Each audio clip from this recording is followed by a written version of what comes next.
Susan Walker of the Toronto Star said that this movie might have been made in the 1960s, not to be released until well past its stale date. Peter Rayner of the Christian Science Monitor called it a passable example of the British species of comedy. And Examiner.com critic Jeff Beck said of its 2010 remake, "What we end up with here is the most pointless remake since Gus Van Sant made his shot-for-shot remake of Psycho." On this episode of Ruined Childhoods, we decide the fate of Death at a Funeral.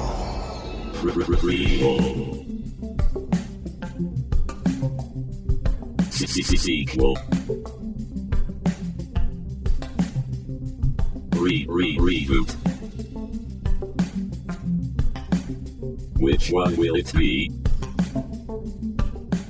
It's the Ruined Childhoods podcast. Greetings, Starfighters, and thank you for joining us today for this episode of Ruined Childhoods. My name is Dan, and with me, my brother John. Hey, how are you, John? How's it going? I'm doing well, and how are you? Was that your somber eulogy voice? That was this will be an exceptional episode. Hey, look, if we will it, then that'll happen. I'm getting into the vibe of the movie. I see. Yeah. Getting into. I was gonna say getting into the spirit, but yeah. But yeah, so getting into the vibe. We're talking today about Death at a Funeral, and which is not a. Well, none of the versions of it are serious and somber, but comedy works best when you play it seriously. I am excited to talk about Death at a Funerals because there are two of them. There's what's more that? than two. That is true. But there's two that we're focusing on today because neither of us speaks Hindi.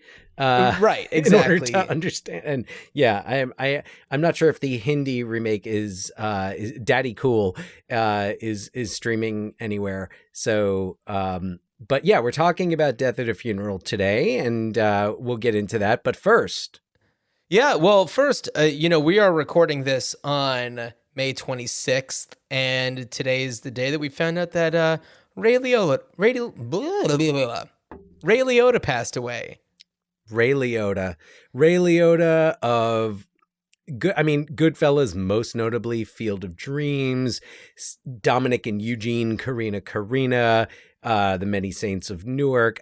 Also, as John and I are both from Cranford, New Jersey, originally in Union County, and Ray Liotta was from Union, New Jersey. So there was that connection. He also happened to work at a Cranford pizzeria. Did he really? He worked at Pizza House. I didn't know that. He worked at Pizza House, and Pizza House, all like any of our Cranford listeners right now are either saying like, yes, they read that today, or they're just happy. Yeah, because on the Cranford patch, there's Ray Liotta's. It's like, Goodfellas and Field of Dreams star also worked at Cranford Pizzeria. And, and I also want to mention that if anybody here is or was a viewer of The Adventures of Pete and Pete, Pizza House was featured in an episode called The Trouble with Teddy from season 3. Some things you just remember, Dan, and that was one of them for me. Yes, and, absolutely. Yeah, so anyway. Ray Liotta was not in that.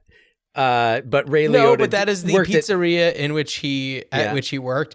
And Dan, I was wondering, in like the 70s, I think. Yeah, wouldn't surprise me. What is your favorite, I'd say, Ray Liotta performance or movie featuring Ray Liotta? Goodfellas.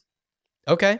Good. I mean, look, maybe there's another Ray Liotta film that I'm not thinking about that maybe I like better than Goodfellas, but I like Goodfellas better than most movies. I know you and I do not share a common fondness for the Martin Scorsese Mafia films. No, but I appreciate his performance in Goodfellas. I know it's a great performance. It's just that the movie doesn't really draw my attention the way that others might.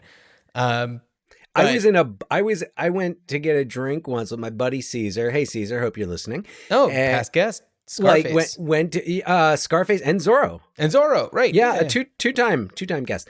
So Caesar Gracia and I, we were having a drink at a tiki bar on in like Lower East Side in Manhattan. We're just sitting there, and every now and again you glance at the TV, but he and I, we're chatting, and then next thing you know, one of us, I think he probably noticed Goodfellas was on, and like we just sat at the bar watching Goodfellas on TNT nonetheless. Yeah. So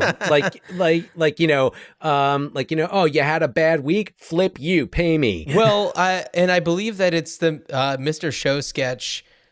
I forget exactly what they called it instead of Goodfellas, but they had a edited for television movie that was supposed to be Goodfellas. And I think that it was making fun of specifically how Goodfellas was adapted for TNT. And, one of them, instead of, it's like, you motherfucking blah, blah, blah, blah. They said, you mother, father, Chinese dentist. And that's the one that always sticks out. And they have like the scene where they're sitting around and they're, being served pasta or whatever. And just the instead of blurring a middle finger, they replace it with a thumbs up. It's just so good. Oh, that's awesome. Yeah. But Ray Liotta, Dan, I was wondering. What's your favorite? Oh, I would have to say my favorite is the movie Wanderlust. Dan, have you seen Wanderlust? Yes, I watched it on. Do you remember a plane? Ray Liotta's appearance in it? No, I don't, because I didn't only watch. I watched it on a plane, among other things that I was on that plane. So got it. I highly recommend. Directed by David Wayne. It's featuring a lot of the state people and Paul Rudd, Jennifer Aniston. It's fantastic, and Ray Liotta has a really fascinating cameo, and so I very much encourage everyone to check it out. I don't think he has any lines. Now that I think about it, I think Ray Liotta maybe had done a few. It's ringing a vague bell. Yeah, but I think he did a lot of that. It's so funny. And I also just want to ask you a question, because Dan, you mentioned earlier that we're brothers, and I was certainly very familiar with your bedroom walls growing up, which were wallpapered essentially in these kind of one sheets from different movies that were coming out, pulled out of Premiere Magazine. And allow me to make a correction. Magazine. These were all movies that I had seen. The rule was it didn't go up on the wall until I saw it. Okay, that's fair. That would be fraud. And you also did have some other, I think, just posters. I think that there were a few posters. I had some full-size posters, and I could probably tell you at some of those. I had a full-size poster of Career Opportunities with Frank Whaley and Jennifer Connelly. I had a Jennifer Connelly crush. Oh, who didn't? And then I think you also had a full-size Terminator 2. I don't believe so. You don't believe so? I don't think I have. Okay, so Dan, I feel like at some point on your door, and you and I had doors that were adjacent to one another. Catty-cornered. Well, no, because then that would be across the hall, but diagonally. Oh, yeah. Right. So anyway, did you have a poster with Ray Liotta on it, his face really big, poster or Premiere cutout, to your recollection? Just a big sexy Ray Liotta. Just his face was maybe prominent in it, because for some reason I have a very striking memory of just his piercing eyes and being really I don't know, it would always draw my attention. And of course that's, Ray Liotta. It's one of his signature features, those eyes. Not that not that I can think of. I feel at some point you maybe had something on your door that with Ray Liotta on it. I'm trying to think of what else I would have had with, because it wasn't Goodfellas. In fact, the Premiere Magazine Goodfellas. No, it one wasn't sheet, Goodfellas. Oh, no. Because I could tell you what happened to that one, because when I was into like buying those like screenplays off of like those pirated screenplays off like, tables and, the Greenwich Village and things like that. And I had a Goodfellas screenplay and I put it in a binder and I pasted the Premiere ad to the front of the binder. It still exists. I think I gifted it to a student who is a aspiring screenwriter. Interesting. Yeah. Okay. Yeah. So no, not I cannot recall that there was a Ray Liotta face. Either it's a memory that I have that's been altered over the course of time. Perhaps I have some Ray Liotta trauma that I'm working through right now while we're recording this podcast. Oh, man. Or it never happened, or you're just not remembering any specific Ray Liotta movie poster that maybe you had on the wall. No, I'm checking IMDb right now. Okay. Looking. Well, Dan, while you are checking IMDb, I have a question for you, and this is Another question. I don't know if I'd consider this news or a one more thing, but this relates to a movie that we have talked about before, and this isn't news because it's not news. This is something that's it's been a thing. It's just I only found out about it today. Dan, are you familiar with a movie in production called Guns 3? You're looking at me with a blank stare. Oh, no, I know what you're talking about. Full title, Guns 3, alias Billy the Kid. Yep. Oh, yeah. Sure enough, because I follow Joe Fusco on... the writer, yeah. Yeah. Okay. I followed him on Twitter, and especially when we were doing our episode, our Young Guns I don't episode. recall that we talked about Guns 3. No? I don't believe so. Because I saw that and I was very surprised because there's no information about any of the plot details or anything. And it's only on a few websites, none of the bigger like movie trade websites or anything. I think the biggest one that I saw it on was Looper, which I think is still a little bit of a lower rung. A Looper, a caddy. What's that? Bill Murray, Caddyshack, a Looper.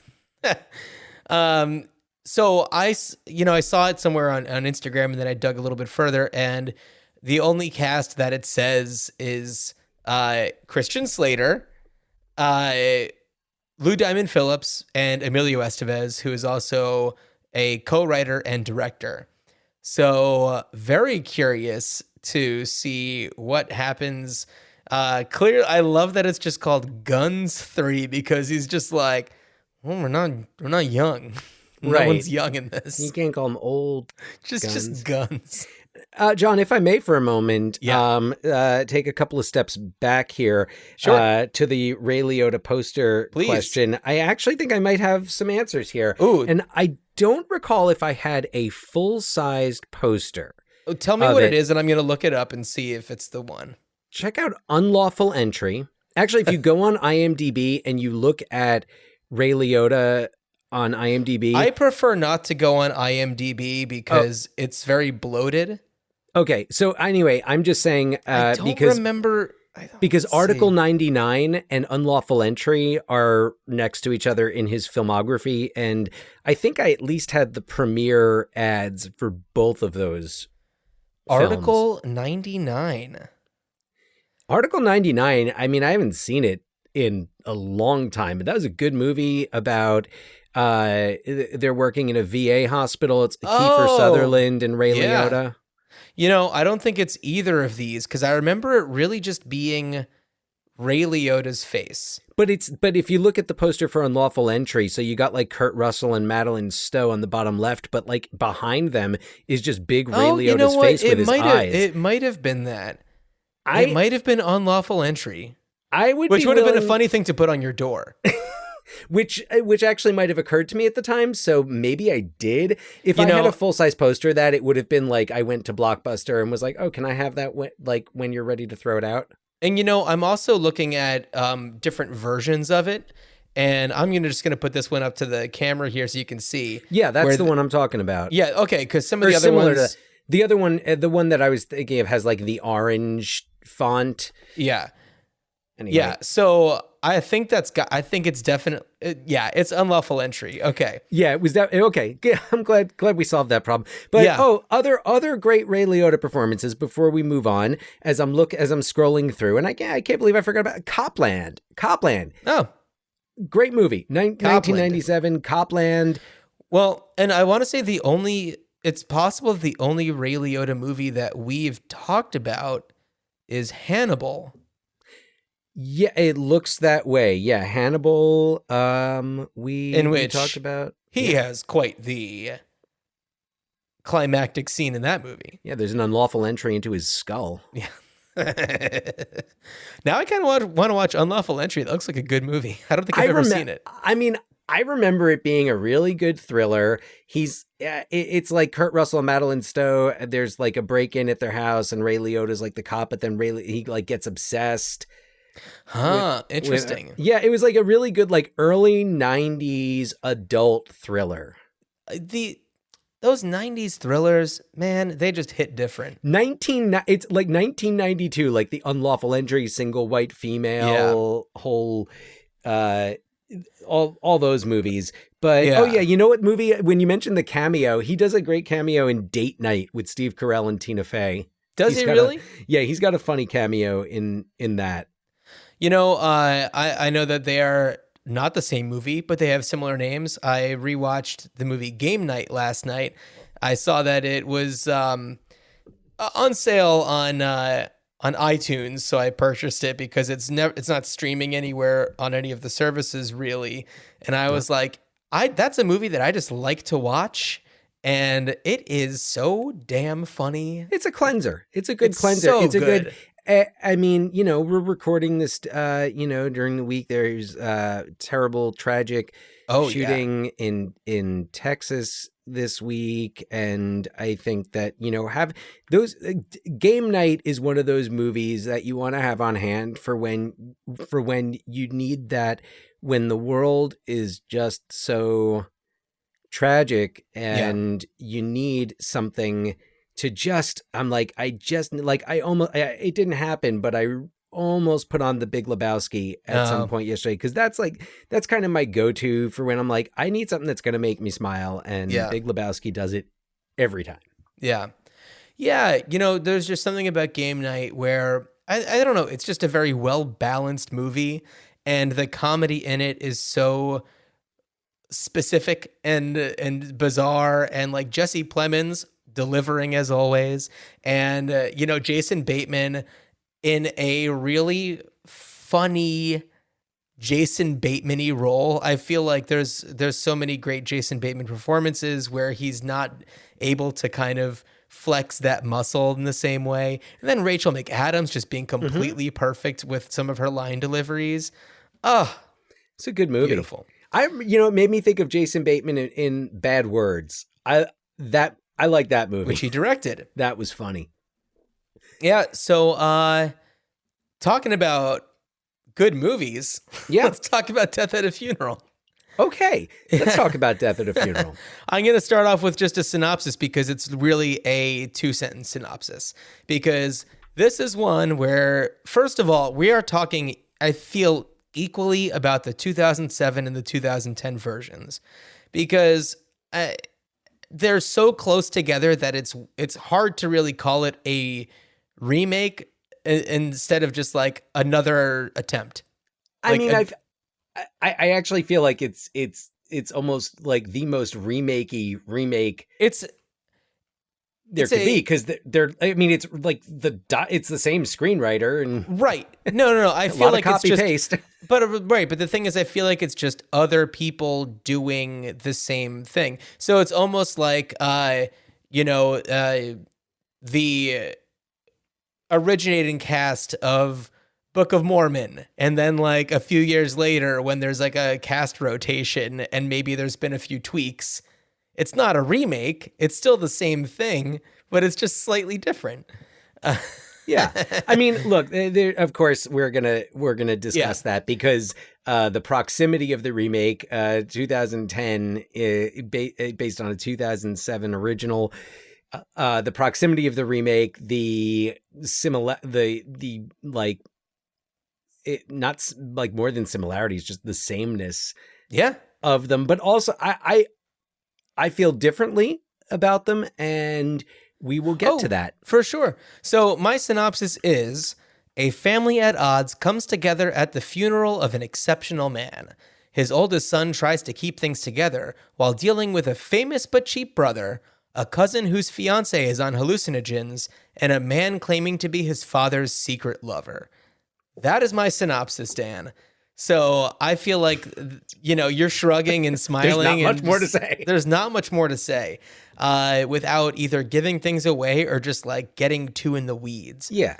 Yeah. So the 2007 cast is, the foundation is the character Daniel, the son of Edward, the exceptional man, and that is Matthew McFadden, television's Tom Wamsgans, in a very different role from both that and Mr. Darcy. I think is the two roles he's known best for, and he's kind of just like, I don't know, baby faced and soft spoken and unsure of himself, and Matthew McFadden, I feel like after having seen him in Succession, I could watch him do anything and just know like, oh, I understand that this guy has got the goods. He's just so wonderful. Yes.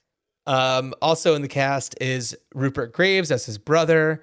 We have Andy Nyman, Chris Marshall, Peter Dinklage plays the secret lover. We have Alan Tudyk as the fiance on hallucinogens,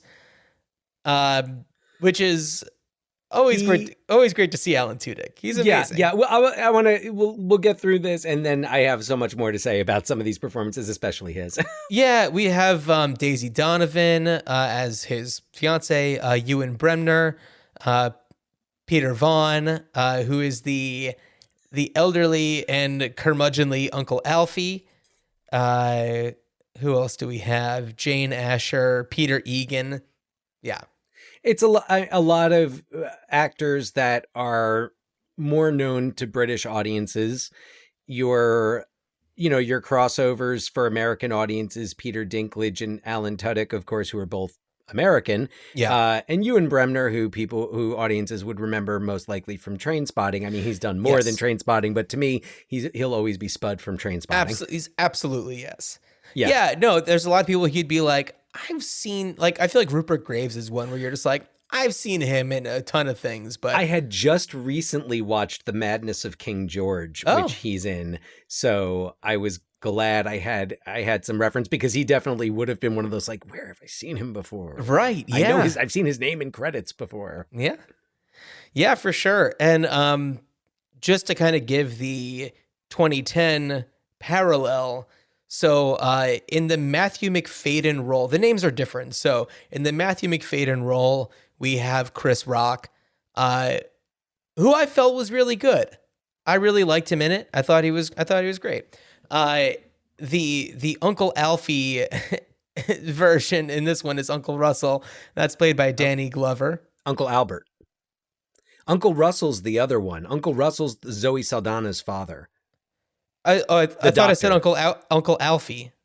Uncle Alfie is the one in the British version. Yeah, Danny that's Glover's what I'm saying. Uncle Albert, not Uncle Russell. Uncle Russell is played by, I forget the name of the actor. He's the doctor. He's the one who's... According to Wikipedia, Danny Glover is Uncle Russell. Wikipedia is wrong. Okay. It is Wikipedia is notoriously incorrect. Fair enough. So Peter Dinklage plays the same role in both. We do have James Marsden as the fiance who's on hallucinogens, with Zoe Saldana as his fiance. Tracy Morgan plays a character named Norman, who is a friend of the family. And in the original, in the British version of that one, that's Andy Nyman, whose character's name is Howard. And it's interesting to see Tracy Morgan in a role like this because it is not the outlandish, outspoken, confident character that Tracy Morgan normally plays. It is very much the opposite.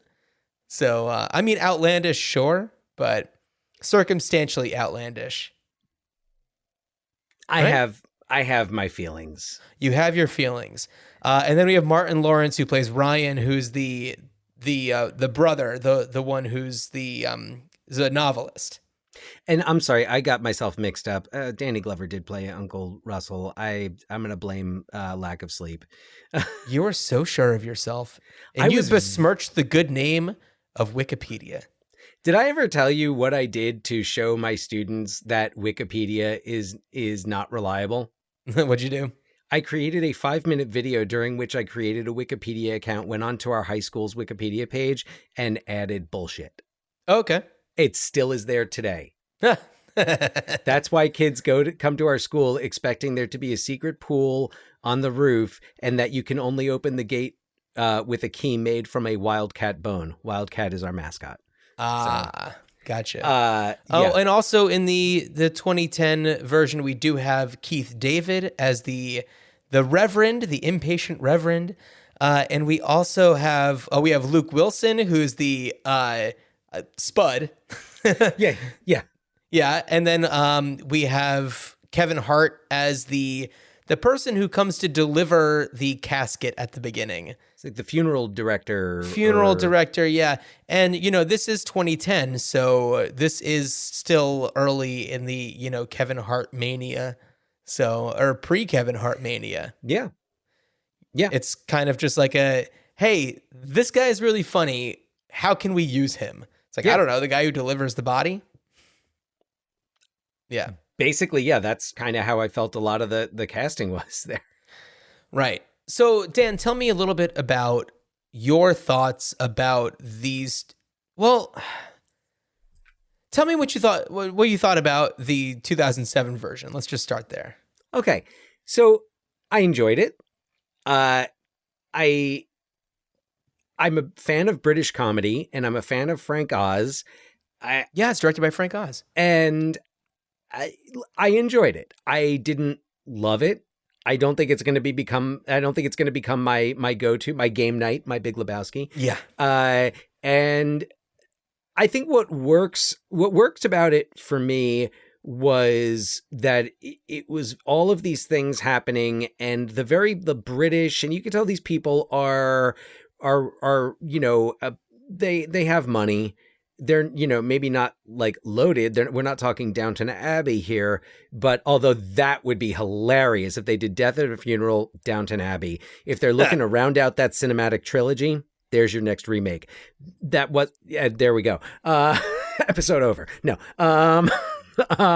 Death at Downton Abbey. But I thought that the situations were amusing. I thought Alan Tudyk was wonderful, and his anxiety from the beginning leading then into the where he's accidentally given this hallucinogenic with his girlfriend Martha believing that it's Valium just to calm his nerves, because her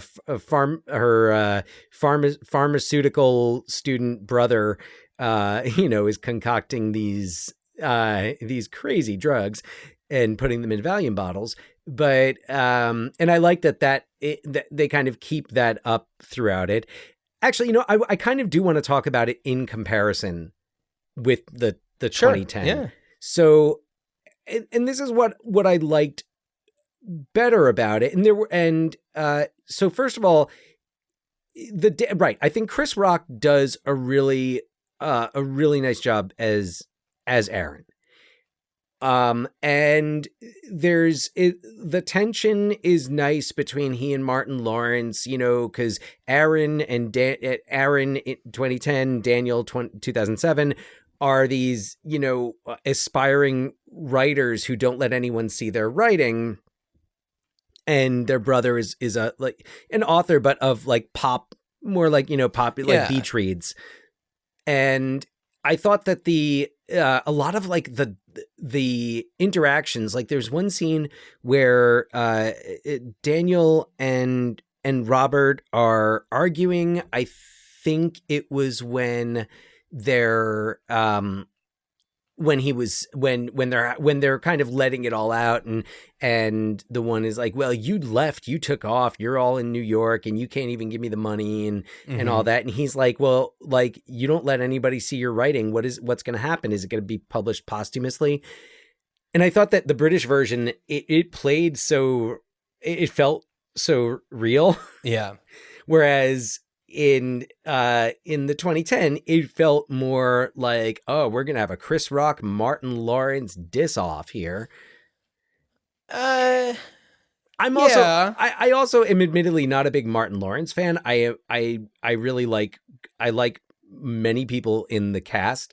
You know, Loretta Devine, who plays their mother. We didn't mention Loretta Devine, which also is another difference that I thought. I felt that the 2007 version stays just on the side of reality, whereas the 2010 version goes beyond. And there's a lot, like Loretta Devine's character, the mother, is overtly favoring the brother, the successful brother, and really kind of shits on Aaron.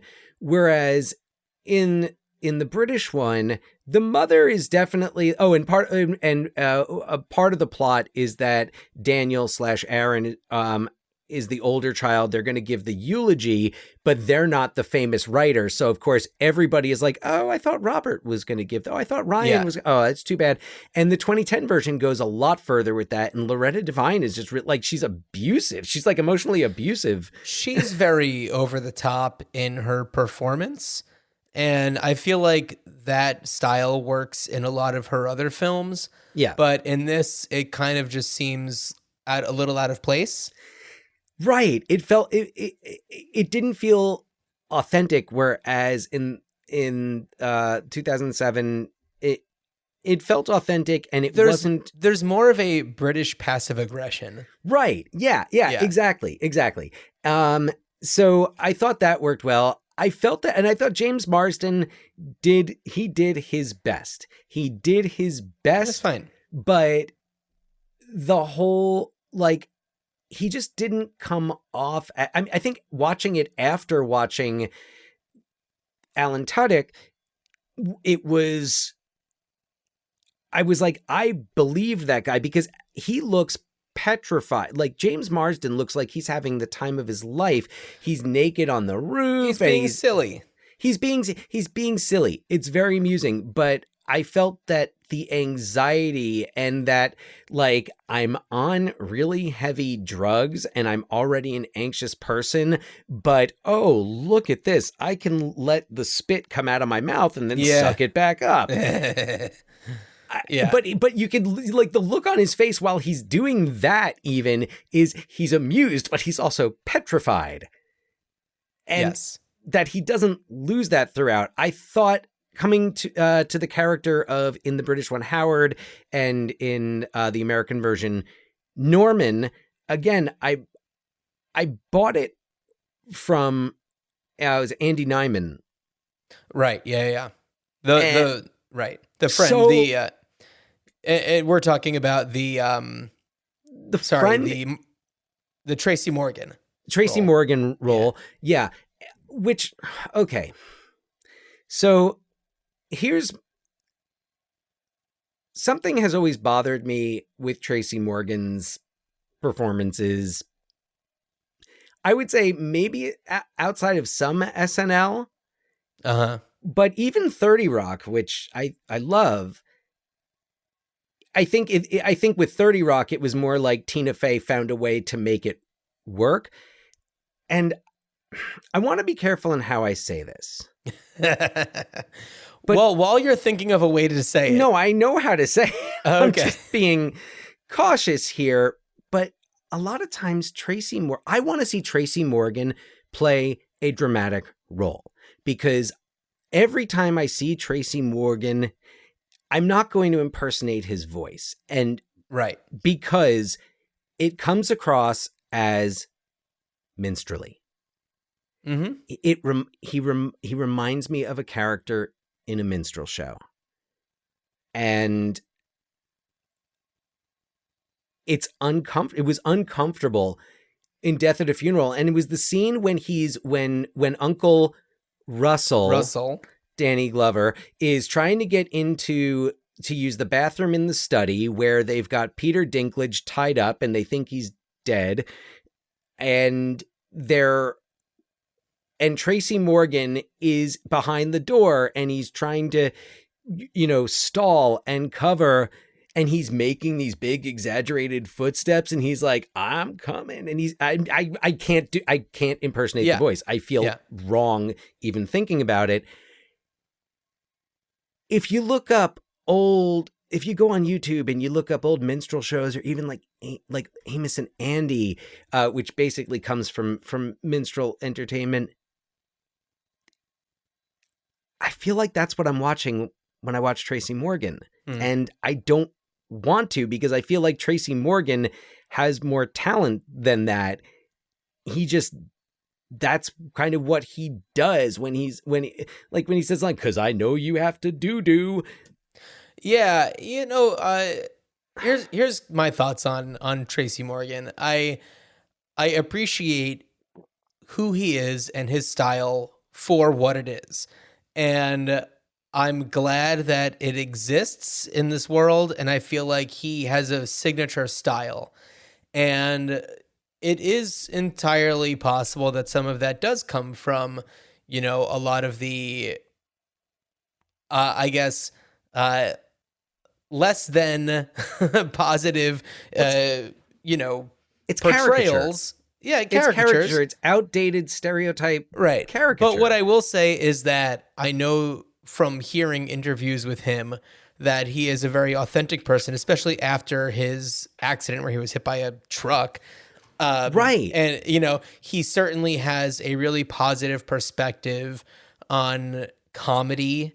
And, that's kind of like what he says, like, saved his life, is just like, once he was able to, he was afraid he was never going to be funny again. And I really feel like there's a true passion behind what he does. And even if it's not necessarily my favorite type of performance, and I understand, Dan, what you're seeing in his performances, I feel like there is, a time and place for some of what his style is. I do think that he is not right, especially in this role. I could see him maybe more in the Ryan role, the brother, somebody who could be more over the top. I could see that working, just because, I don't know. And I do appreciate that he was cast in a role that's so against his typical type. Except that he turned it into his typical type. Well, yes, or maybe, I don't know, moments, maybe he didn't. In moments, but his character is a pushover. And his character is, very much a buffoon. And it's never, it's not like a redeemed type of thing. But what I do want to say is that it was hard for me not to think about one of my favorite jokes in 30 Rock about Tracy Morgan's character, Tracy Jordan, who does do black versions of white movies, which the 2010 Death at Funeral very much is, because the 2007 one is a very white movie, and the 2010 one, has a lot of those roles cast with black actors. And in 30 Rock, there's this joke that he was in this movie, a black version of an affair to remember called A Blaffair to Rememblack.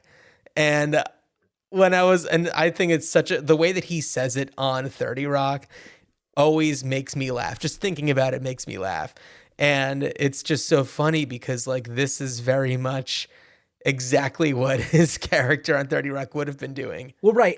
But for me, 30 Rock was the perfect channeling of that Tracy Morgan that Tracy Morgan comedy, that Tracy Morgan style into a character. And that show was so surreal to begin with. Yeah. It fit. Sure. Yeah. I think that this movie is still trying to play trying to play things realistically. The director is Neil LaBute, who best known for things like Your Friends and Neighbors and Nurse Betty. Right. In fact, one of the reviews I had read suggested that maybe the 2010 version would have been better had Neil LaBute rewritten the script.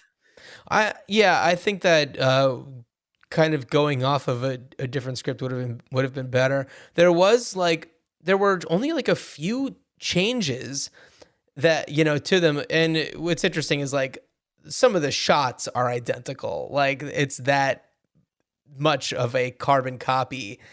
But what I didn't like was this addition that they made to the 2010 version where Martin Lawrence's character, Ryan, the entire time has his eyes set on a teenager who's daughter of a friend of the family. Oh, cringy. Very cringy because he's 40 in this, maybe even older. And this is somebody who they're acknowledging has just turned 18. Okay, John, you're nailing the segue here, and you didn't even know it, because my qualm with both of these movies, and there's a touch of that in the 2007. It is. I don't even remember it. It's like one little part where Robert is just like, oh, well, she grew up. And it's not like spoiler alert, at the end of the 2010 version, this teenage girl who just turned 18 the week before pulls up in her convertible to take Ryan to the airport. And my problem is some of the things that we are playing for laughs in these movies, in both of them. And especially the, I would say, homophobic aspect of it. Right. Which does, I think, play better in the British version because you have that sense of like the British, stiff upper lip. I still wasn't like comfortable. I still didn't love it. Yeah. So to kind of explain that a little bit. So Peter Dinklage plays the secret lover of the now deceased and is blackmailing the family, or notably the eldest son. So Daniel, the Matthew McFadyen character, or I'm blanking, Aaron, the Chris Rock character, for a certain amount of money, or else he's going to show everybody these photos of the two of them together that are of an intimate nature. And in the British version, I think that also, so Peter Dinklage plays the same character in both of them, and he clearly has adapted his acting style to kind of match the vibe of the different movies. Mm-hmm. And I see what you're saying about the homophobia feeling different. I feel like in the 2007 version, I don't read it as much as homophobia, because it's not that they are disapproving of the idea that their father was gay or bisexual. The shock is that he was cheating on their mother and having this secret relationship that she can't find out about. Because the way that Matthew McFadyen plays his response, because he is at the center of this, is, a panicked but trying to keep it together kind of demeanor, because there's a subplot where his wife is not pressuring, but insisting that he put down this down payment on a new flat for them. And so if he was to pony up this money that Peter Dinklage's character says is owed to him, not so much as in like he lent money, but more in the sense that he wasn't included in the will but should have been, which I feel like made him feel like extra slimy. And Yeah. and that was in both of them. It didn't. I it just wasn't. didn't- That didn't sit well with me either. Yeah, he was just like taking advantage of them. And instead of it being like because when you first see him, he's like being very polite to Daniel, Matthew McFadden's character, and he's not being pushy about it until that moment where things finally come out. And it's almost like, because there's pushback about him kind of being recognized as this important person in their father's life, he's kind of like his hand is being pushed a little bit to take it to that extra level. Whereas in the 2010 version, it's almost like he gets there a lot faster. And it's like, that's always the motive. Yeah. Yeah. And I don't know if that's necessarily an actor choice or a director choice, but I don't know.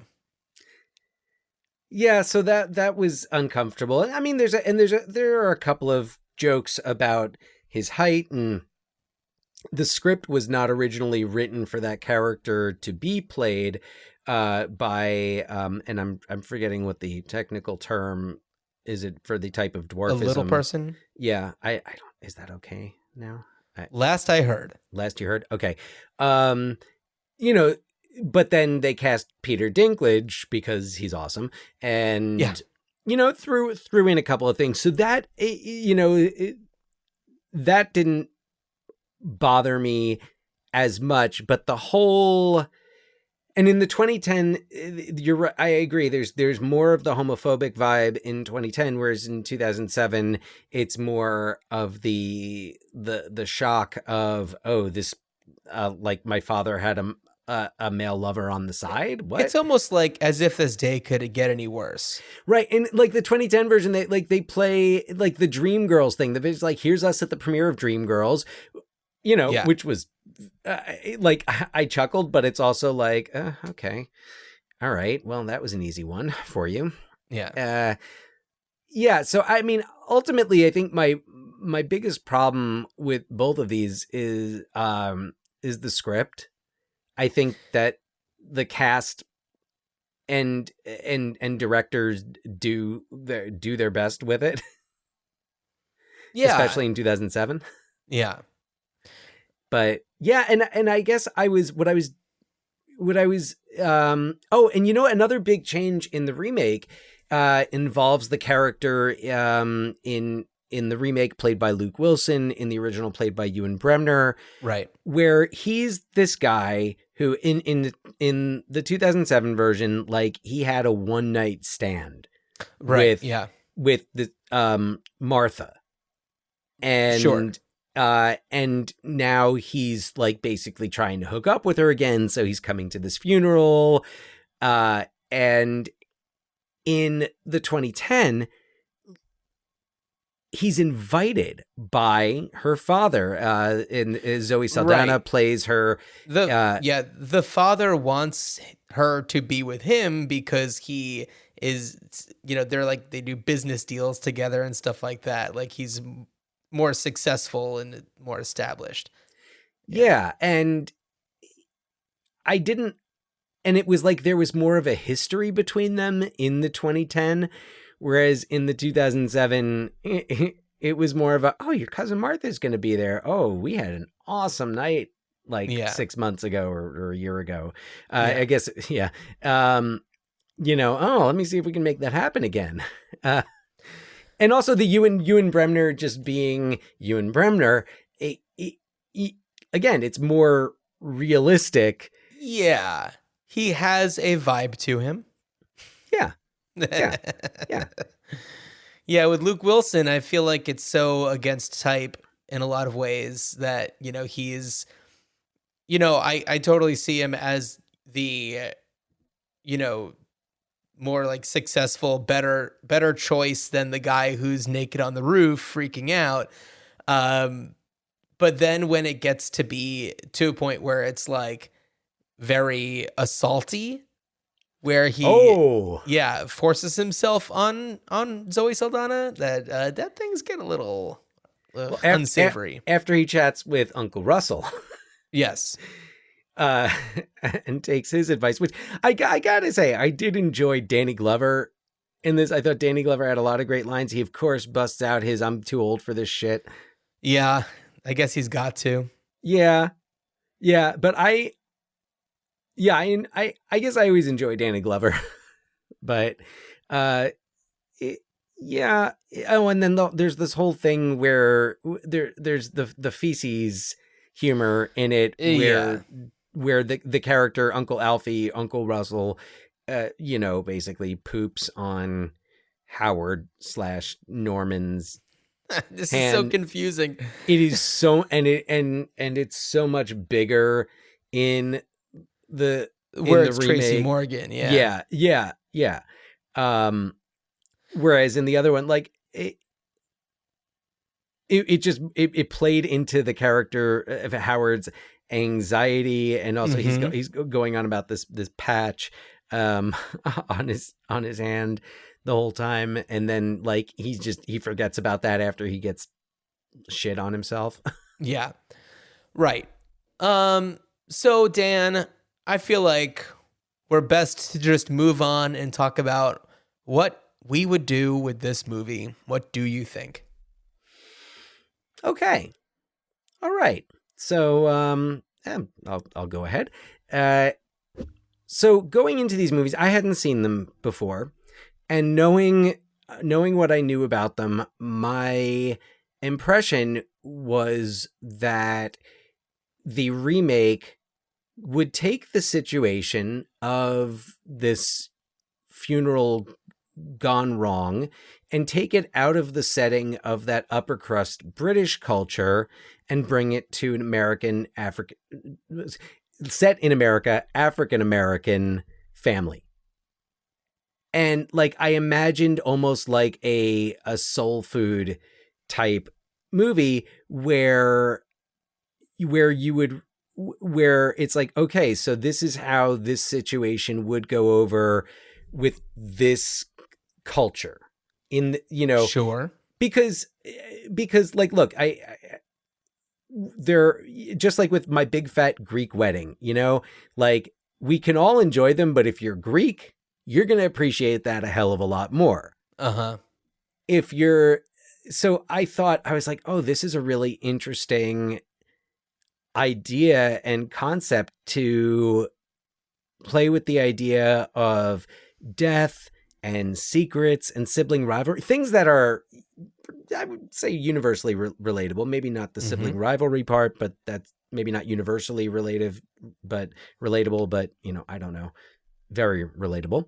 And I thought like, oh, that would be really interesting, and a way that it's when you go see a movie that represents your culture, and you're like, yes, yes, that.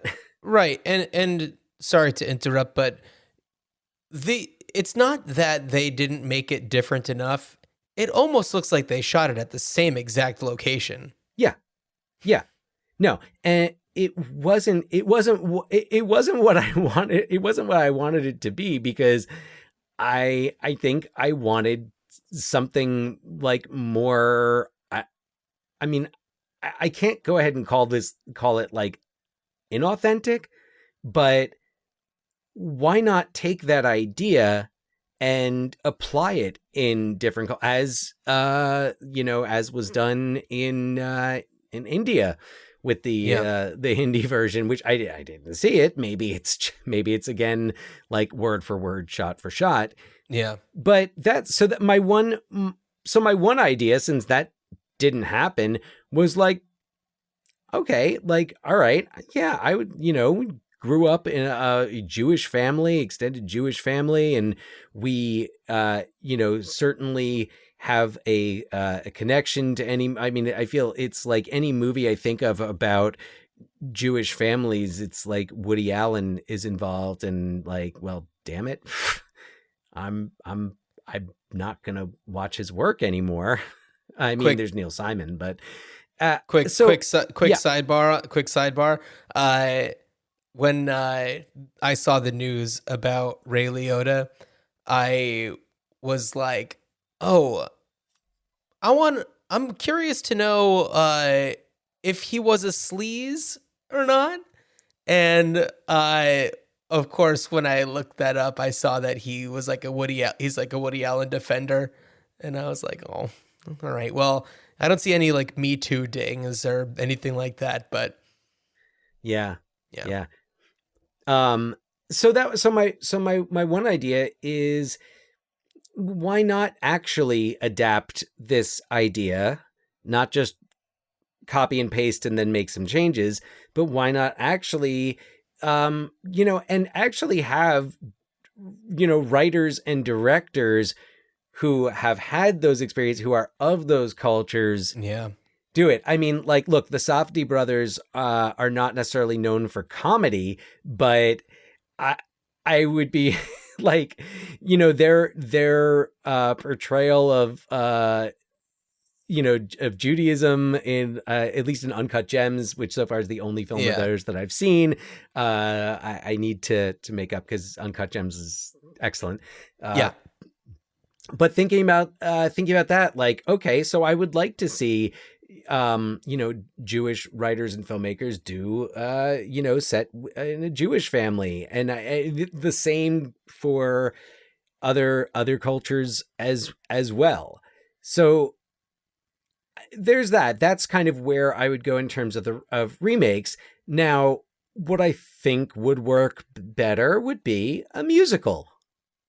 huh, I okay, think imagine, I can so clearly see throughout the story, as Daniel, Aaron, whatever you call the character, as they're like that they sing as they're practicing the eulogy, and they have the cards out, and my father was an exceptional man. And then when it hits that point, because he's trying to give the eulogy, Peter Dinklage is trapped in the coffin with their father, and has awoken from his drug pass. He gets knocked out. He falls and hits a table hits his head on a table. And meanwhile, Daniel / Aaron is trying to finally give this eulogy and ends up shouting. So I'm imagining where the actor just finally, in the midst of all this chaos, belts this out. It's like, my father was an exceptional man.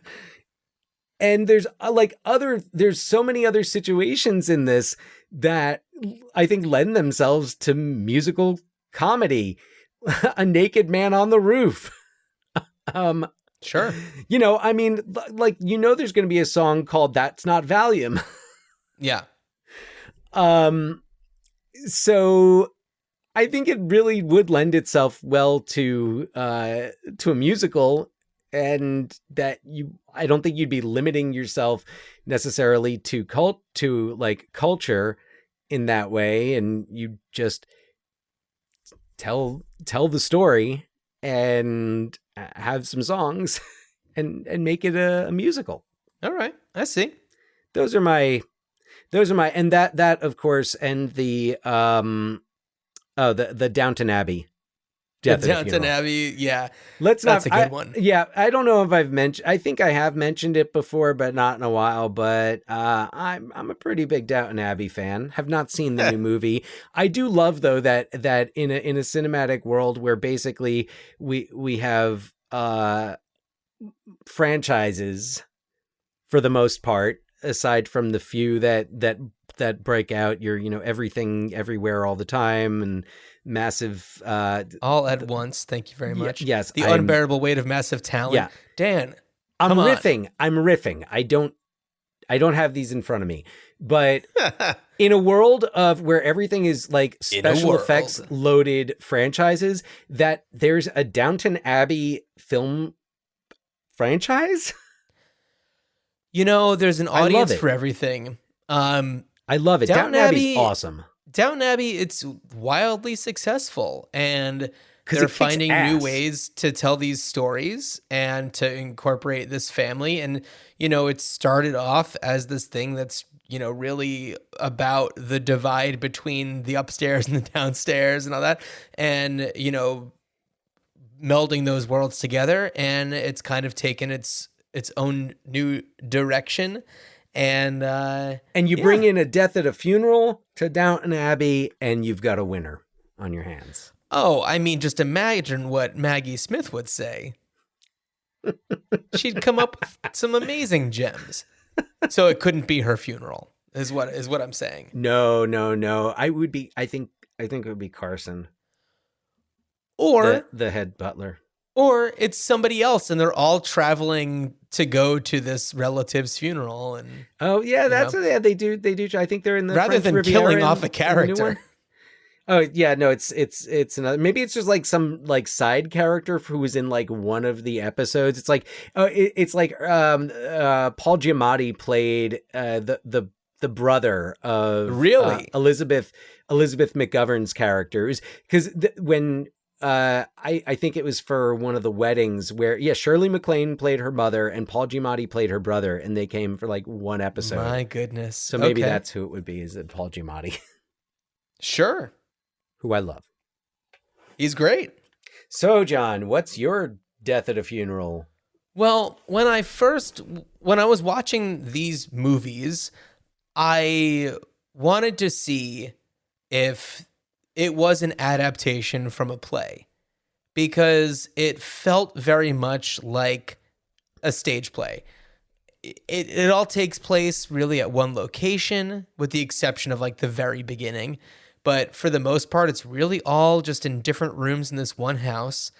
And the pace of it felt like a play. A lot of it just felt like that to me. And when I saw that it wasn't, I was very surprised. And I think that it would work great as a play. I wasn't thinking musical. I was just thinking like a farcical little comedy, a little romp, if you will. And I don't know. I just think it could work really British well that farce. way. Yeah, I think that it'd be really easy to just like mix up, what the nationality is and what the, setting is exactly. And it doesn't need to be the exact same everything, but, and I think that it also helps you eliminate some of the maybe more unnecessary moments. Like, I think the poop scene could go. The naked on the roof it works in the movie, but I feel like you could do something different that's also a lot of fun with that character. I mean, just all the stuff that's happening with that character who's hallucinating that entire time. There's just so much to work with there, and you can get really creative. Imagine a musical number. Sure. Imagine this guy. I think theatrically it would definitely work. The musical, to me, it's adding that something new, but I think that, like you said, it's a translatable story, and this is where the 2010 version, I think, really missed an opportunity to actually translate the story. Yeah, and honestly, maybe it is a musical, but it's only a musical for the character who's on hallucinogens. Maybe he's the only one who's singing. Maybe he's the only one who gets songs because he's in a different play. He's just singing songs from other... No, he's singing songs that are relevant to this, but like he exists in a different plane than what everyone else is doing, Right. So I don't know. That's where I am with it. I really loved watching, Matthew McFadden's character. It's always fun to watch Peter Dinklage, but I didn't care for his character, and I was a little surprised that he reprised his role in this other version of it. I thought that Chris Rock was really good as his role.